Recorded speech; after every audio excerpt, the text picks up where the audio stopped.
This is a demonstration of the new nested option menus control that's available in Template Studio Author in NX2506, the June 2025 release of NX. This new control is perfect for situations where you have a set of options that depend on each other, where a selection in one option menu drives changes to the available options in the menus below. Historically, we've been able to do this in templates using list expressions and some expression logic, but this new technique will use a really clever spreadsheet technique to create a set of these option menus really quickly. I'm going to show you this first with a product template, and then I'll show that we can use this with a feature template or a deformable component in exactly the same way, now that these are all authored in the Template Studio Author environment. Let's take a look at how you can use this here to make really powerful part and assembly configuration super easy in your templates. Here's how it works. The spreadsheet format we'll look here in just a second is the same one that we use in the machinery library parts that can be downloaded from Support Center. These are a bunch of standards-based components out there in multiple standards. I've got a few of those installed right now in my reuse library. And there's one part here that I want to look at that's in the DIN standard. It's under the profiles and in the sections here. And there are several of these that are parts that have some kind of a cross section. These are intended to be used to make long pieces of these. So there's some L sections you can see and U sections. And I'm going to look at this particular one here that's a hollow steel rectangular section. Okay, this is a knowledge enabled part, KE part. So this is a thing that our reuse library team created many years ago, back in about NX5-ish, as I recall. And these are designed so that you can grab these parts and drag them in, and we're going to see a UI come up, right? In these reusable components here, we're using in the background a spreadsheet to define the set of options that are in here, okay? And we're going to borrow this whole widget right here of the primary parameters and the details, and bring this over into the Template Studio Author environment so that we can use it in product templates and in feature templates. And the way this works right now, I think I dropped it right behind the dialog there, but we have an initial size here that's a 50 millimeter wide. This is the height, is this extra y direction actually. This piece of a steel tubing pipe, a rectangular steel pipe, and we have a width that's associated with that here that's 30 millimeters coming sideways, and then there's some options for thickness here that go between 2 and 5, right? And with this particular size, we can choose a different size here, for instance, that's a little bigger. This one has another width, a different width associated with it, and the thicknesses now are different as well. These are going from 3 to 8 now. Okay, so you see that we've got, again, a set of option menus here where selections up above are going to drive changes in the ones down below. And we're going to build this all from the spreadsheet. There's some other parameters in there. There's a length parameter in these particular ones that we can use to say, take this and make it a longer beam, and then use these in assemblies if we want to. Okay. So far, let's see, this width has only been one of those. If we come to 100 here, there are a couple different widths available for this size, right? So again, this is defined in the spreadsheet, and we can go take a look at that. We're going to do that here in just a second. Okay, so I took a copy of this part here and created kind of my own version of this. So this is that same hollow steel rectangular, that's TBA, that's mine. Those are my initials. And we're going to use this now to demonstrate all the kind of the things we can do, a bunch of the things we can do with this nested options control. Again, I'm going to start this with a product template. And again, we'll show it in just a minute as a feature template. It works as a deformable component as well. But let's start with the product template and see how this works in the author environment. Okay. To do this, what I'm going to do is start this. This part does not have one in there right now. Of course, you see that it's empty.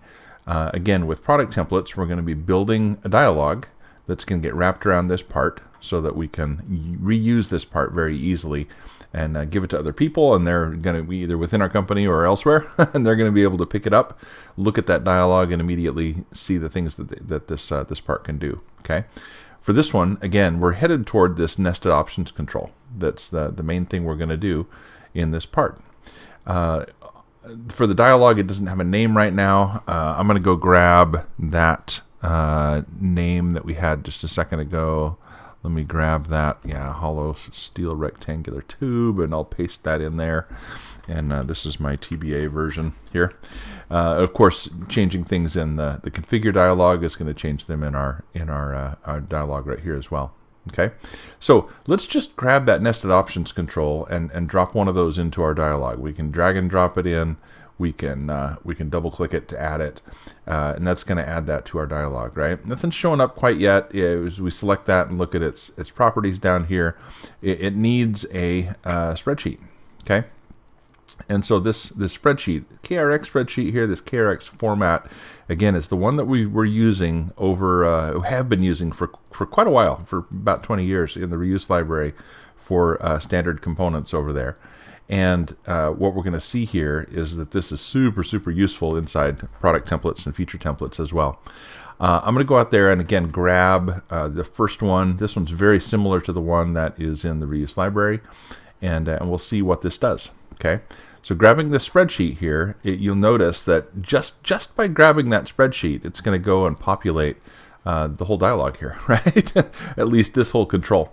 It's going to create this group that's the nested options control. There's that primary parameters area at the top up there. We can call that primary parameters if we want to, or we can call that something else, right? If we want to call this our tube parameters or something like that, we can do that. Demeters, there we go. And of course, changes that we make here again in the configure dialog are going to be reflected in the dialog right away. So we see that there. We've got a couple of expressions that are getting driven here by this table, and then details are some other expressions that are also in the table, but are not necessarily the ones that are changing, right? These are the ones that have some options available right now. That body width 1 and the thickness. And that body width 2, for at least for this 50 here, only has one option, so we're not putting a menu up there for it. So kind of keep this kind of sparse up here. We can show or hide this details group right here if we want to. That's turned on right now, true. This is going to allow us to optionally allow us to edit some of these, like the length down here if we want to, and keep those visible. If we don't want to have things show up down here, I'm going to show you in a minute how to hide them, which is pretty cool. So with this, let's go out, say finish, and let's go take a look at our new product template here. Okay, so again, just by choosing that spreadsheet, well-formatted spreadsheet, of course, we're going to come in and have this option menu that, again, if we start up with the 50, this is going to have our 2 to 5 thicknesses available. If we go grab a different one, we've got now 3 to 8 available for that guy. If we go to this 100 right here, with 100, there are a couple of widths available. So it's going to give us that option menu and let us choose one or the other of those guys. And then with that, we can go and choose to adjust the length here if we want to. Again, right? Can do that and get our new guy. Oh, I didn't turn on the immediate update on that, so let's go do that inside template author here again. On that particular control, this guy, I can choose to have this immediate update on. Right now it's not doing that. If you have a nice light model like this, super easy to do that NX update in just a fraction of a second. Tiny fraction, we'll see that in just a minute too. If you've got a more complex model that's going to take a bit to update, you may or may not want to turn this on. So we left the control there for you, okay? But yeah, with that turned on, let's come out. We'll see that be a little more dynamic, right? As we come out and edit here now, again, as we come and choose a different size, we'll see that immediately update, right? And here as well, with that secondary option, changing between the 50 and 60, we can see those immediately go in there, okay? And if we get really big here, of course, we've got now, options from 10 to 20 now for our thickness, if we want to make a super beefy one, okay? Now, with that, let's come back down and look at some other things that we can... Oh, we need to look at the spreadsheet. Let's take a look at what this looks like here. This first spreadsheet is a really simple one, okay? Again, we've got a standard format here that it's going to look for. It's going to look for this parameters at the top. It's going to see some columns that are going to have expression names in them, all of these, and then some values in there, of course, right? And then at the very, very bottom of this, we're going to see a little end, right? Very simple format, but that's how we're going to lay out these expressions in the spreadsheet here. And again, we're going to build that UI automatically based on what's in this particular spreadsheet. Okay, you'll see those 50s in there. Those 50s correspond with the 30s. There's a kind of one-to-one correspondence there, so that's where we were not showing that one there. As we get down to the hundreds, you see that the hundreds here have some 50s and some 60s in here, again with body thicknesses for each of those. And so yeah, here we've got what, 2 lines at the top, 114, so 112 options that are defined in this particular spreadsheet. Okay, now a little foreshadowing. You'll notice over here that in this column that this one doesn't have a number all the way down. Okay, little foreshadowing. There's some cool stuff that this spreadsheet can do to make it easier to create these. And one of those is this concept where if we have a value, there's some other rows below. We're just going to assume that that value is the same until we see another one down there. Okay, we'll see some more of this in a minute. You'll see this in a lot of them, where we're just going to start with that standard length of 30 millimeters for all these guys. And again, for all these options here, yeah, if there's nothing below it, we'll continue that 30 all the way down automatically. And you don't have to do this and fully populate it, right? You can if you want to, that's fine. But again, we'll let you create that in kind of a sparse way. All right. Now, this is going to be the exact same thing. It's going to work the same way as the second one. And the second one is really slick. I think you're going to like this. Number 2, I'm going to open up a second spreadsheet. And this is actually the same options that were in that last one. If you remember, I think we said we had 112 options in that last spreadsheet. This is that same 112 options, but expressed in a more condensed way. Okay, and you can see what's going on here, right? Relative to this width of 100, the 50 and 60, we just put those in this cell with a comma between them. And NX is going to interpret that for this width, there are these 2 widths available, right? And for both of these widths, all of these thicknesses are available. Again, separated with commas here for these values. Okay, same thing here. 120 corresponds to either a 60 or an 80 width, and then all of these witnesses. There are all of these thicknesses, right? So this one's got 4 options, right, in this row, right? This one's got these 1, 2, 3, 4, 5 thicknesses plus these 2 widths, right? So if we look at that first spreadsheet and look at the hundreds here, we've got those 10 rows there that are all expressed over here as one row. Okay, so pretty cool, clever way to condense this down into a really dense format. And again, this length is, again, getting assumed all the way down, right? Which is kind of cool. So here again, we can come into NX. Let's go back to our template and just choose that second spreadsheet, right? Instead of number 1, we're going to grab number 2 here now. And as we do that, we're going to get the exact same interaction, right? As we come out here, we'll see this again with the 50 there and the 80. And as we get to the 100, we've got the 50 and 60 option there and so forth, right? 120, we've got our 60 and 80 there available. And again, that's all getting read now from this more dense spreadsheet, okay? Which is pretty cool. So with that, let's do some more. There's several more of these here. As you may have noticed when we opened it, there's 7 of these that we're going to look at really quick. This next one we're going to look at here is number 3. Let me open that right here. And we're going to take a look at this one. Number 3 is formatted a little bit differently here. Okay, this one, I took out those kind of duplicate width 2s in here on purpose to illustrate a point. So there's kind of a 1-to-1 correspondence now between the widths, body width 1 and body width 2. Okay. Now, the reason I put that in there is to show this little hashtag up here on this guy. Okay. What this lets us do is if we've got 1-to-1 correspondence here, you know, we do need to change the second value, but we don't really need to show the second option, right? This one's going to be driven fully by width 1. And we don't want to expose this width 2 to the user at all. We can add this little hashtag in front of the expression name up here, and this will just hide body width 2 everywhere we try to use it, or everywhere it would show up in the dialog. Okay. So again, this is spreadsheet 3. Let's go back over to NX and go back into the author tool, and inside here, let's come choose spreadsheet 3. So we'll grab this guy. And you'll notice now that that width 2 is not showing up in here. Okay. So as we finish this, we'll come out and look here again, see this in use. And again, that width 1 is there, that width 2 is never there, right? We took out that second option, the 50/60 option with the 100. So now, again, I can use the arrow key here to move up and down in an option menu as well, by the way. This is a handy thing. So we can see all those different ones that are available there. And again, for each of these, they may have a unique set of thicknesses here. 90, we're going 4 to 8, right? If we go, again, go really big up here, we're now going 6 to 16, right? Okay, so that's number 3. Let's look at number 4. Number 4 is going to look like this. Another new thing. In number 4, you'll notice now that in addition to the expression name up here, we've got now a descriptive name here in parentheses up at the top of the column. And as you might expect, this is going to swap in this descriptive name now into the dialog, wherever we want to have that. Okay.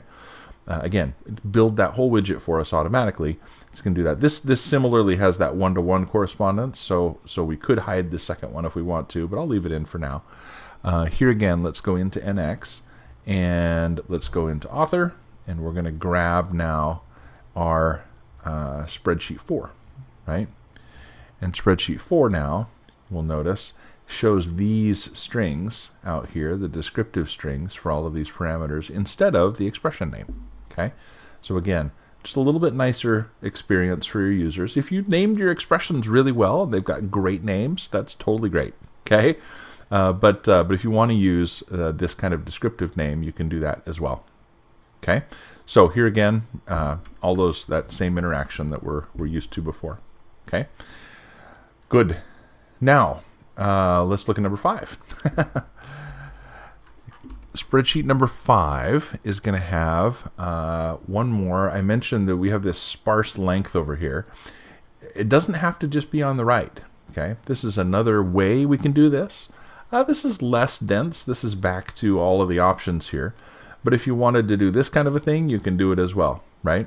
Those 50s and the 30s, you only need one of the 30s, right? You only need one of these 40s. Here again, we'll assume that this is going to fill up all of those spots down below as we do that. Okay, so here again, this is now, what are we up to? Number 5. So let's go into Author, and as you would expect here, we can come and grab number 5 and see that same basic behavior, right? In there. So again, one more way to make this even a little more sparse if you want to, right?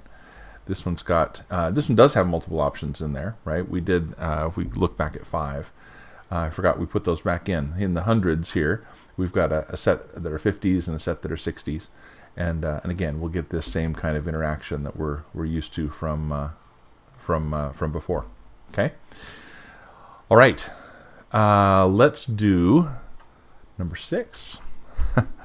This next one is going to add another new concept. And it's this idea that we can create actually another column, usually over in the A column over here, that is not actually an expression.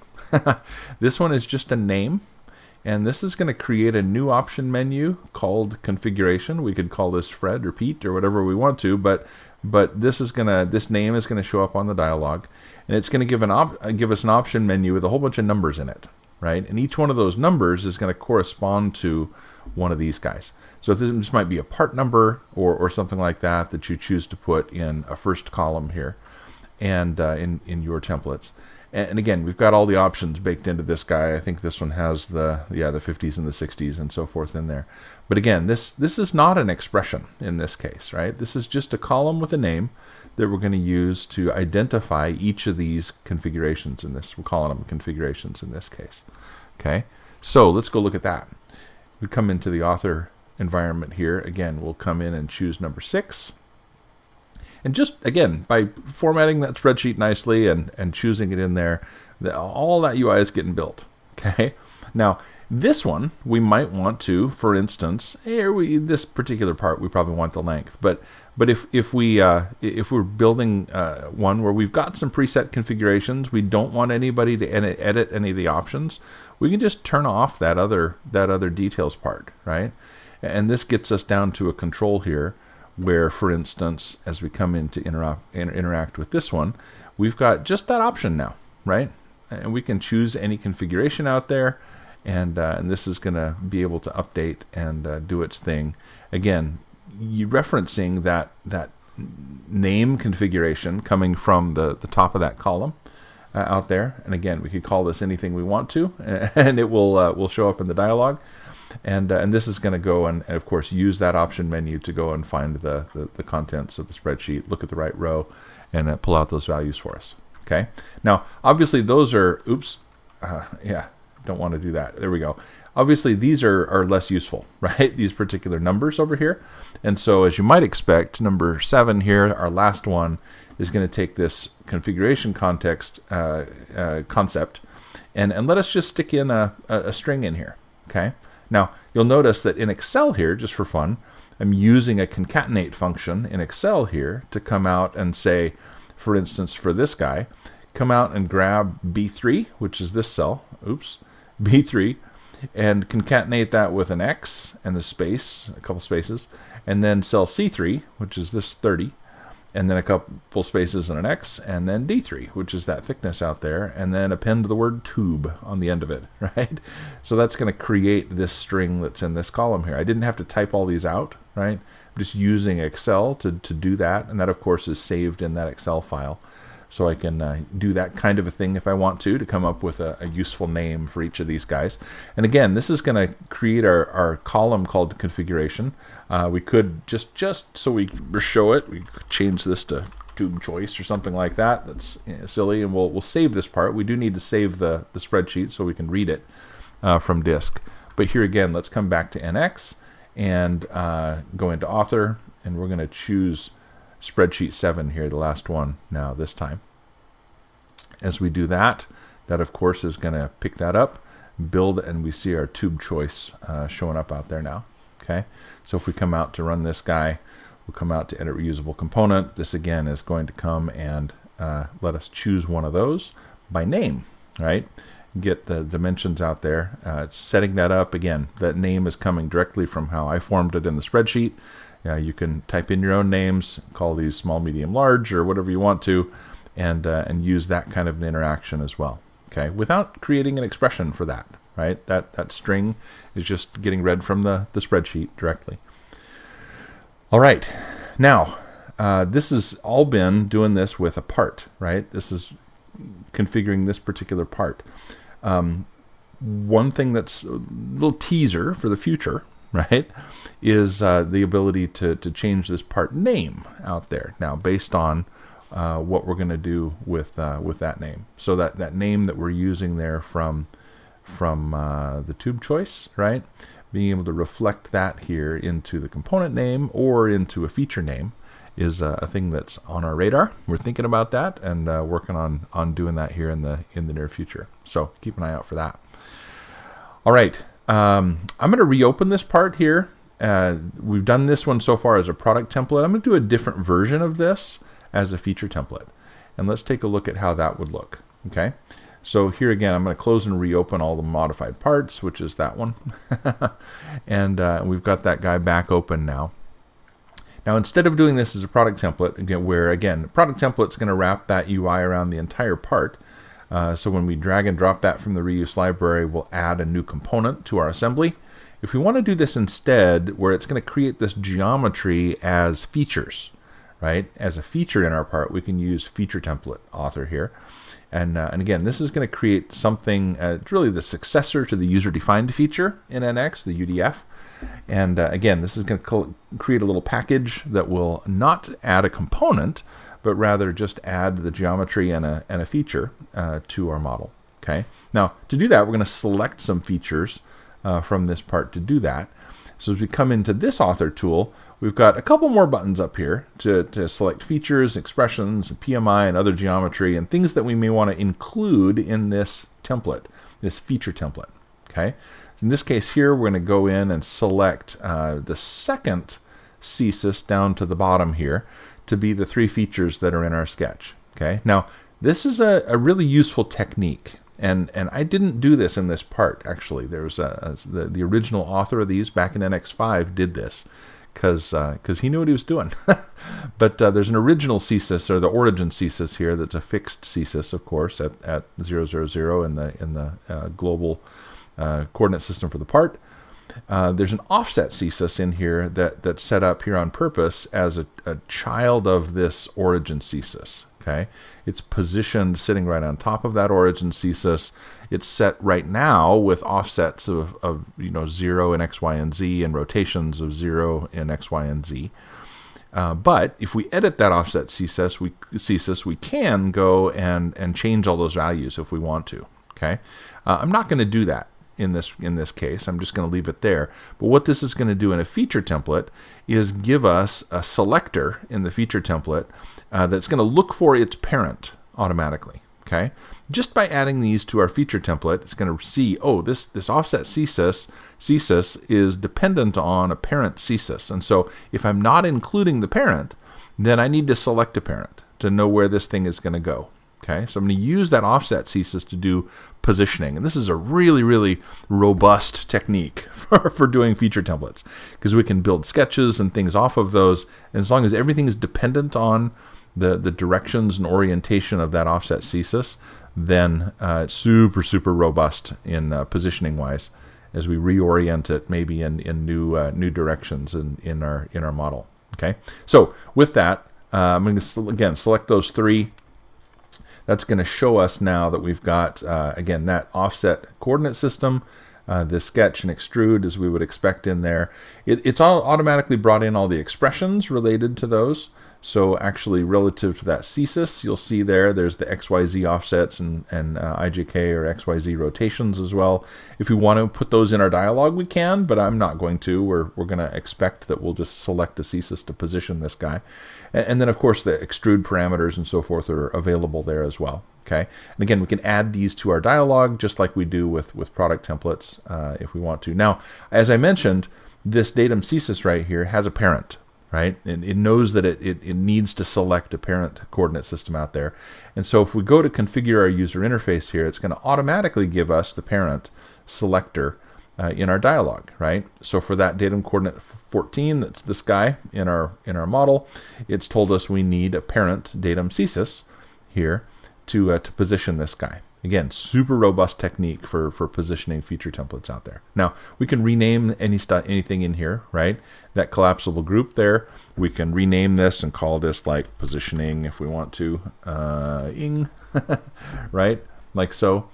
We can rename this input if we want to, right? If we call this select a datum CSys, right? We can do that.